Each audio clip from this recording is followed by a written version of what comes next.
আসসালামু আলাইকুম। Near, nearly কোনটা কোথায় ব্যবহার করব? নিয়ার দ্বারা বোঝায় ক্লোজ,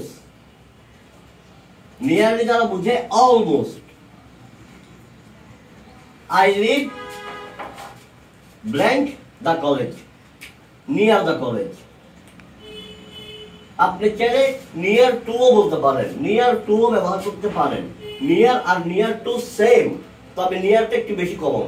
তবে নিয়ারলি, নিয়ার টু ব্যবহার করতেই পারেন।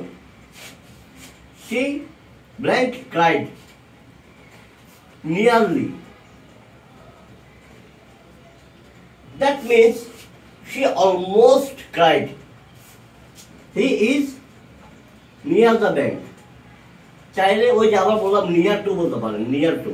নিয়ার যা, নিয়ার টু তা। 200 মেম্বার্স অ্যাটেন্ডেড দ্য মিটিং, তার আগে একটা ব্ল্যাঙ্ক আছে।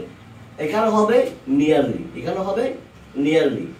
আপনি চাইলে এখানে অলমোস্ট বলতে পারেন, আপনি চাইলে এখানে অ্যাবাউট বলতে পারেন। তবে এখানে যেহেতু নিয়ার আর নিয়ারলি ব্যবহার বোঝানো হচ্ছে, আলোচনা করা হচ্ছে, তো সেখানে আমরা নিয়ারলি ব্যবহার করব। নিয়ারলিটা আপনার কোন একটা নাম্বারের সাথে বেশি কমন, ব্যবহার হতে বেশি দেখা যায়। তাই আমি একটা নাম্বারের সাথে কিভাবে নিয়ারলি ব্যবহার হয় তাও আলোচনা করলাম। এটাই ছিল নিয়ার আর নিয়ারলি এর ব্যবহার।